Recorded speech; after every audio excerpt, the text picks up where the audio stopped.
यत्तदग्रे विषमिव परिणामे मृतोपमम् तत्सुखं सात्विकं प्रोक्तमात्मबुद्धि प्रसादजम्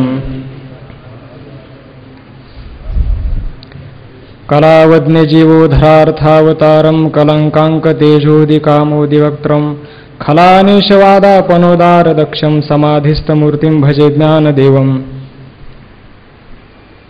प्रस्तुत प्राप्त प्रसंगी प्राप्त स्थळी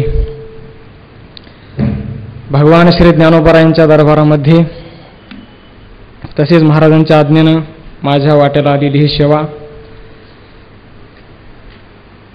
तर या सेवेकरता क्रमानुसार आलेला जो श्लोक आहे तो श्लोक क्रमांक 37, वही क्रमांक 778.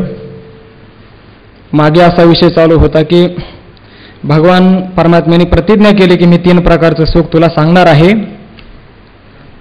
तर त्या सुखाची प्रतिज्ञा केल्यानंतर पहिलं जे सुख आहे त्या सुखाचं वर्णन भगवान करतात की यत्तदग्रे विषमिव, जे अगोदर विषाप्रमाण आहे आणि ज्याचा परिणाम अमृतासारखा आहे त्याला सात्विक सुख म्हणतात.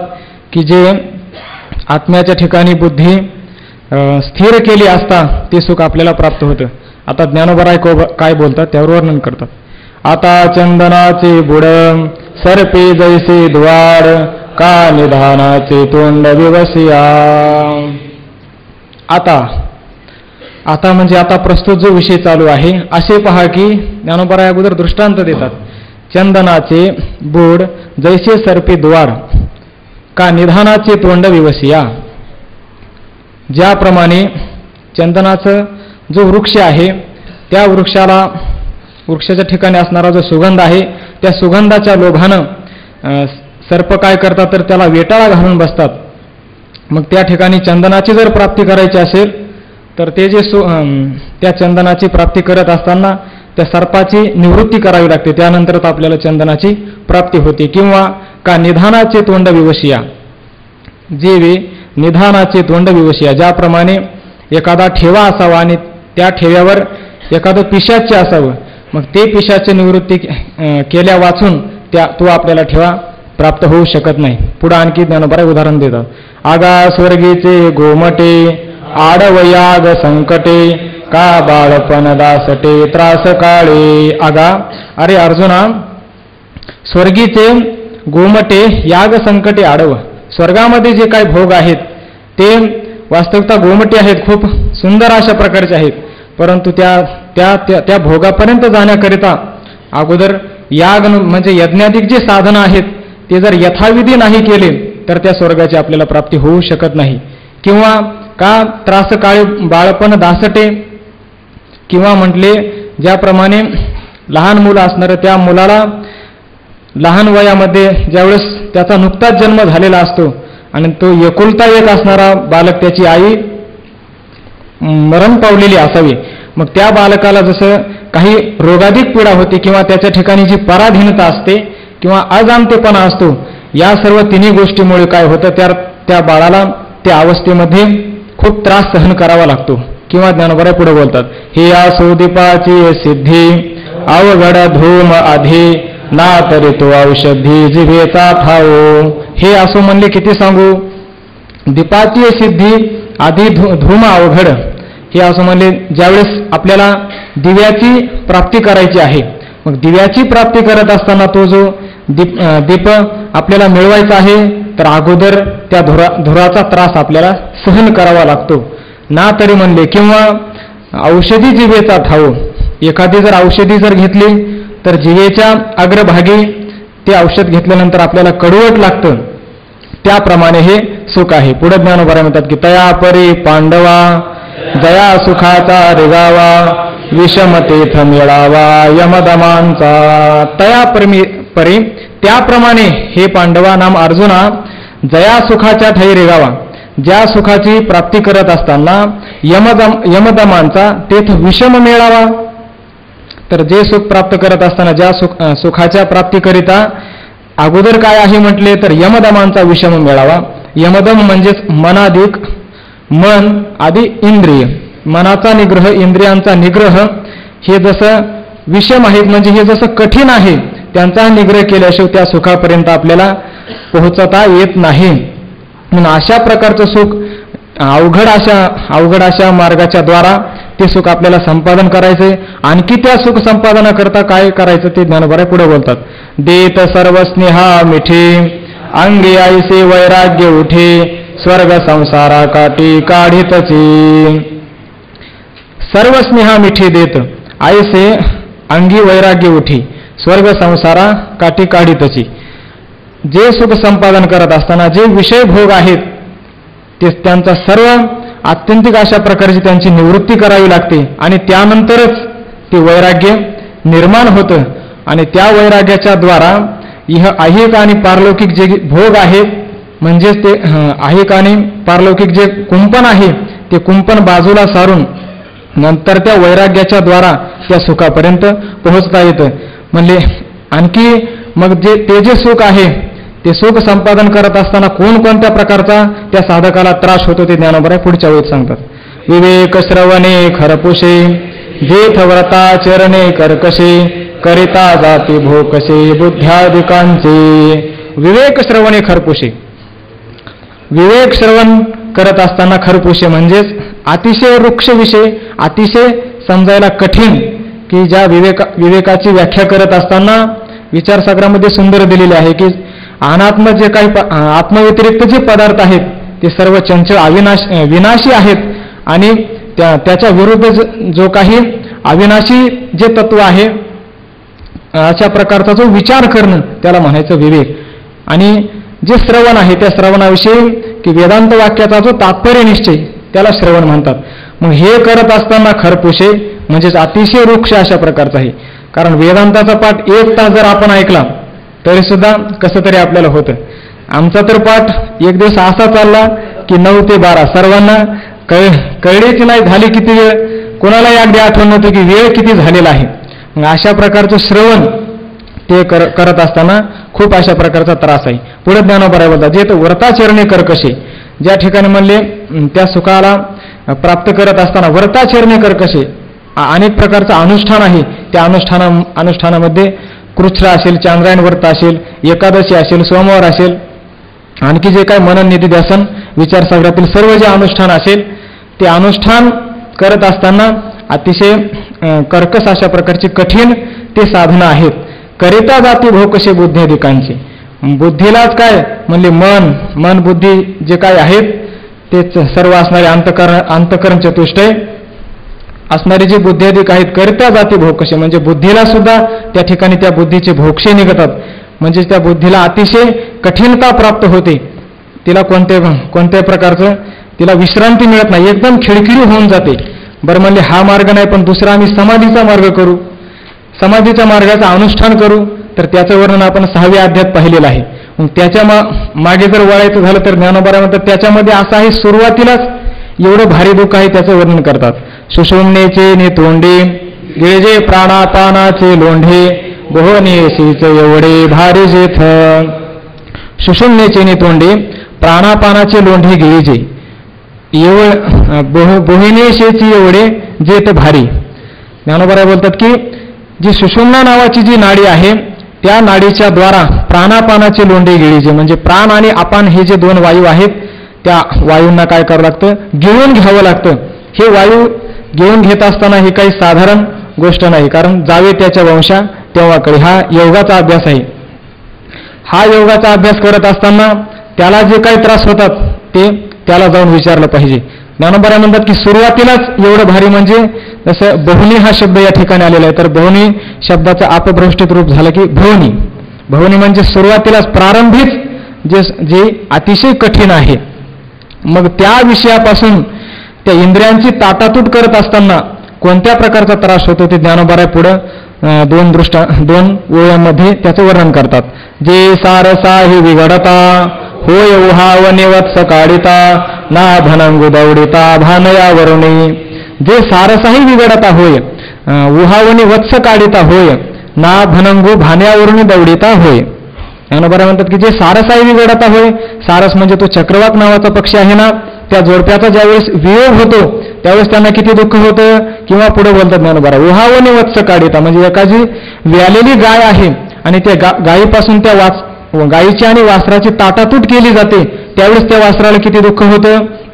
किंवा याच्या पुढे ज्ञानोबा बोलतात ना, भनंगू भानियावरून दौडिता, एखादा उपवासी आहे 3-4 दिवसाचा आणि त्याला जसं त्या वाढलेल्या ताटावरून त्याला उठवलं जातं त्याला किती दुःख होतं. नाही यापुढे ज्ञानोबा आहे त्याच्याही पुढे जाऊन बोलतात, पै माये पुढवणी बाळक काळे नेता एकुलते एक होय का उदक तुटता मिना. पै म्हणले किंवा माये पुढवणी बाळक काळे एकुलता एक नेता होय का उदक मिना तुटता होय. ज्याप्रमाणे एखाद्या मातोश्रीला एकुलता एक मुलगा असावा आणि तो जसा काळाने नेल्यानंतर त्या आईला किती दुःख होतं, तर तिच्यासारखं दुःख कोणालाही होत नाही. किंवा ज्ञानोबा म्हणतात की ती आई सुद्धा काही काळानंतर ते दुःख विसरून जाईल आणि ती प्राणत्याग करणार नाही. परंतु जी असा एक प्राणी आहे की तो ज्याच्याशिवाय जगूच शकत नाही ती म्हणजे मासोळी आहे. ती मासोळी पाण्याशिवाय एक क्षण सुद्धा जगू शकत नाही. त्याबद्दल ज्ञानोबा म्हणतात की का जळचरी जळ सांडे तत्क्षणी मरण मांडे, म्हणजे त्याच क्षणी ती मासोळी आपला प्राणत्याग करते. त्याप्रमाणे या विषयापासून इंद्रियांची ताटातूट करत असताना एवढं दुःख होतं. तैसे विषयांचे घर इंद्रिया सांडिता थोर युगांत होय ते विरविराग सहाती. तैसे विषयांचे घर इंद्रिय सांडिता थोर युगांत होय. ज्ञानोबा म्हणतात की तसं या विषयांच्या घरातून इंद्रियांना बाहेर काढत असताना युगांत होय म्हणतात महाग प्रलय ओढवेल अशा प्रकारचं दुःख होतं. ते वीर विराग सहाती, ते म्हणजे जे काही धीरवीर पुरुष आहेत ते असणारे पुरुष ते सहन करतात, की ज्यांचं वर्णन तुकोबराय करतात की तुका म्हणे संत तुका म्हणे वीर्यावीर्य संत धीर समुद्र, किंवा ज्यांच्या धैर्य नाही भंग भाव यो कविद रंग असे असणारे संत महात्मे ते वीर धीर असे पुरुष आहेत. तेच खरोखर सहन करतात आणि त्या सुखाला प्राप्त होतात. मग पुढे ज्ञानोबा म्हणतात की असं जे सुख आहे ना ते प्रारंभी कसं आहे, तर आयसा जया सुखाचा आरंभो दावे काठिन्याचा क्षोभो मग क्षीराब्दी लाभो अमृताचा जैसा.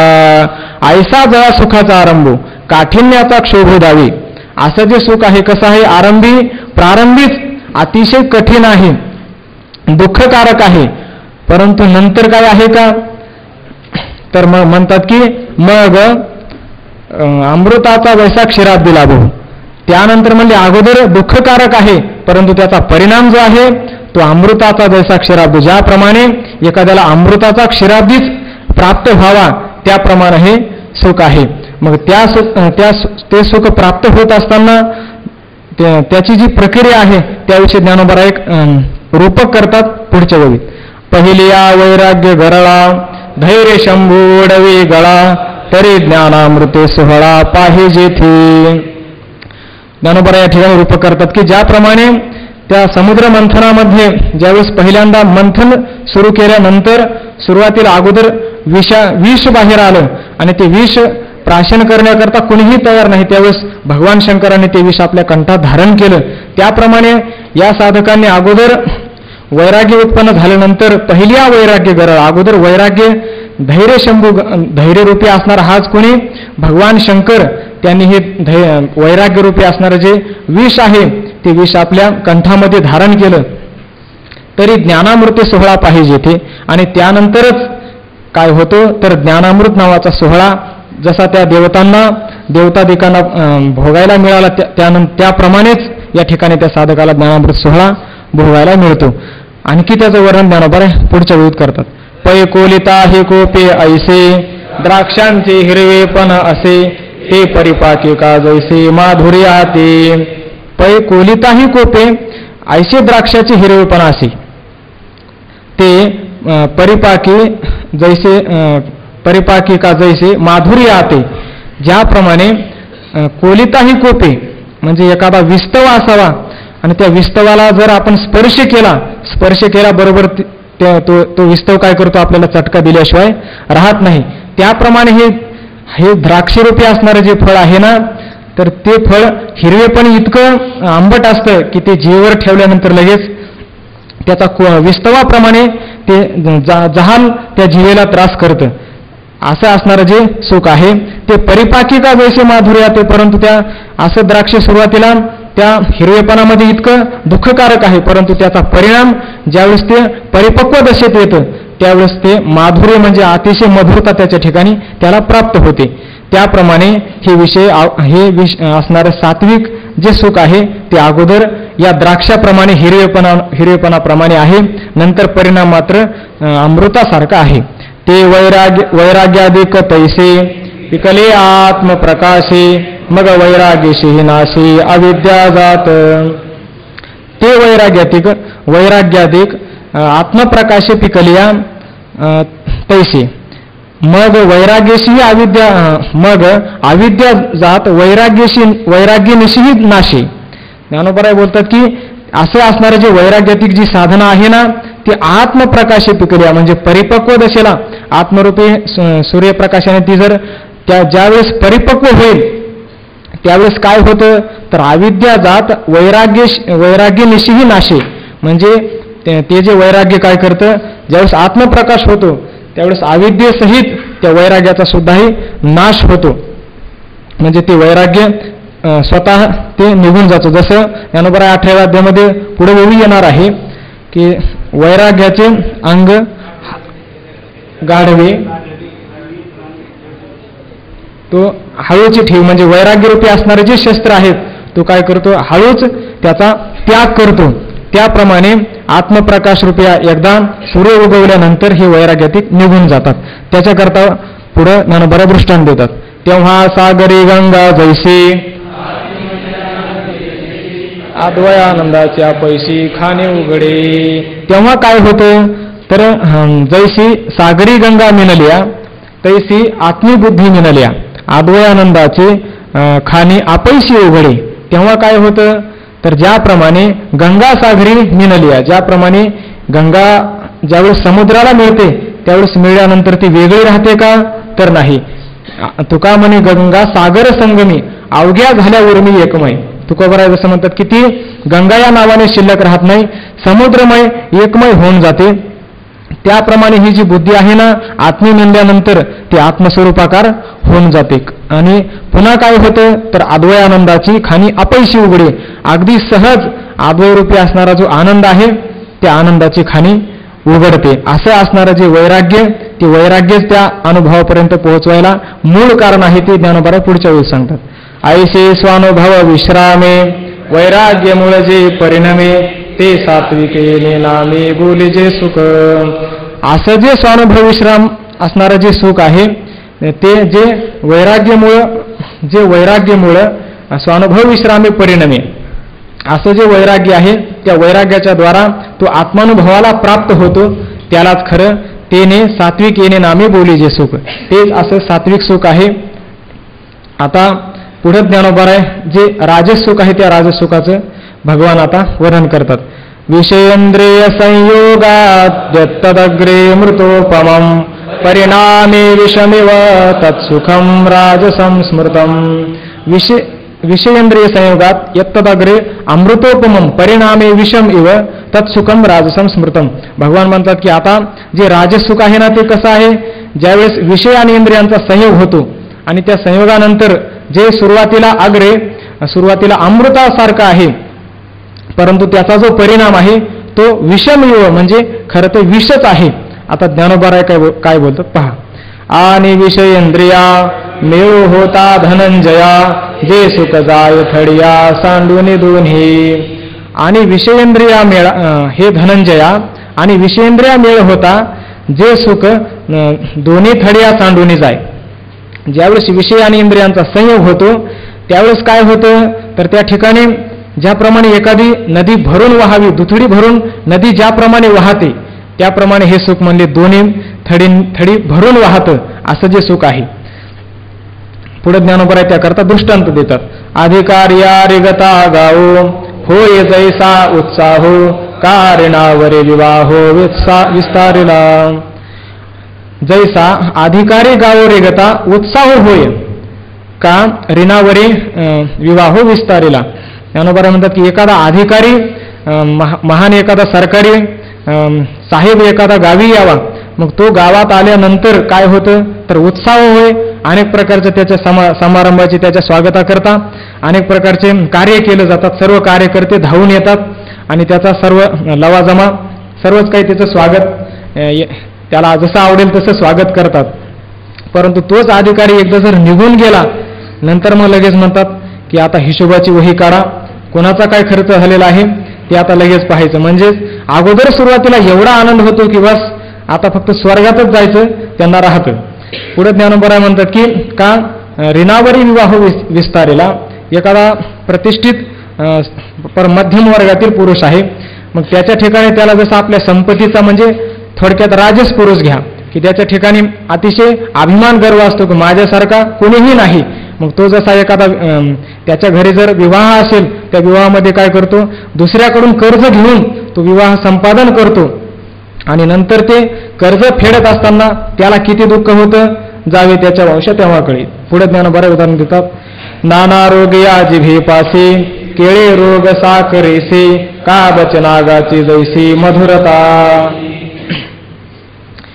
नाना जिभेपाशी रोग या साखरेशी केळे गोड का बचनागाची मधुरता का बचनागाची जैसी मधुरता पहिली.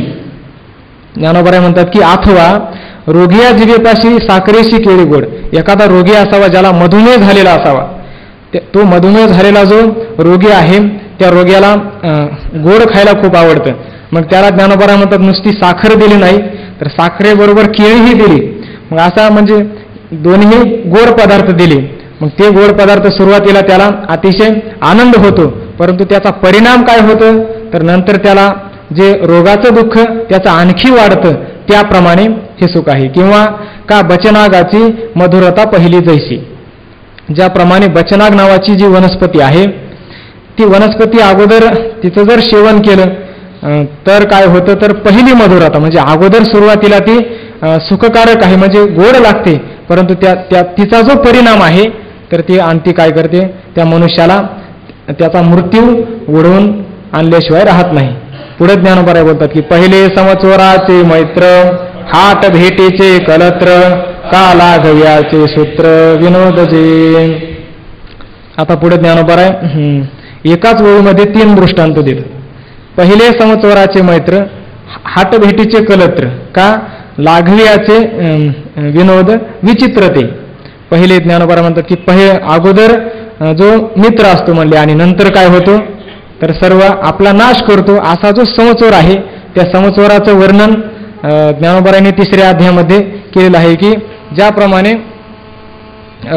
तो जो आहे परीस तो समचोराचा सांगात जवन जैसा नावेक स्वस्थ आणि मग जव नगराचा प्रांत सांडीजन. ज्याप्रमाणे तो समचोर जो आहे तर तो सुरुवातीला आपल्याशी मैत्री साधतो, आपल्याला वाटतं आपल्याला पण कोणी बोलायला नव्हतं, आता आपल्याला बरं झालं भेट झाली, परंतु अगोदर मैत्री करतो आणि नंतर आपलं सर्व धन हिरावून घेऊन जातो. किंवा हाट भेटीचे कलत्र, एखाद्या बाजारामध्ये गेल्यानंतर त्या जशा व्यभिचारी स्त्रिया असतात त्या जशा अगोदर हावभाव करतात आणि नंतर आपण त्या दुःखनाशालाच आपल्याला भाग पाडतात. किंवा का लाघव्याचे विनोद विचित्रते, लाघवी म्हणजे एखादा गारुडी असावा किंवा खेळ करणारा असावा, तर तो जो गारुडी आहे तो अगोदर विचित्र असे विनोद करतो आणि आपल्याला आनंद देतो आणि त्या आनंदामध्ये आपण डुंबून जातो आणि त्या आनंदामध्ये डुंबून गेल्यानंतर काही वेळाने लगेच आपण भानावर येतो, त्यावेळेस आपल्या खिशात काही राहिलेलं नसतं,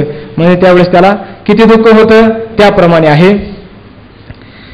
याकरता ज्ञानोबरायांनी जे उदाहरण दिलेलं आहे की पाठीमाग जे उदाहरण दिलं की संस्वाराचे मैत्र त्या ओवीशी आणि ह्या ओवीचा म्हणजे ह्या दोन्ही बहिणी आहेत असं काही म्हणायला हरकत नाही. असो याचा सिद्धांत पुढच्या ओळीत सांगितला की जसं विषय आणि इंद्रिय यांच्या संयोगापासून जे अगोदर सुख होतं म्हणले त्या सुखामध्ये अतिशय भरभराट होते आणि त्या भरभराटीपासून त्याला जे सुख होतं ते अगोदर विषयाप्रमाणे आहे, म्हणजेच ते जे सुख आहे ना तर त्या सुखामध्ये पराधीनता आहे. पराधीन त्या सुखामध्ये एकदा मनुष्य त्याच्या आहारी गेला तर त्याच्यामध्ये पराधीन जीवन होतं. आणखी त्याला काय प्राप्त होतं तर तो जन्म मरण नावाच्या परंपरेला तो प्राप्त होतो. अशा प्रकारे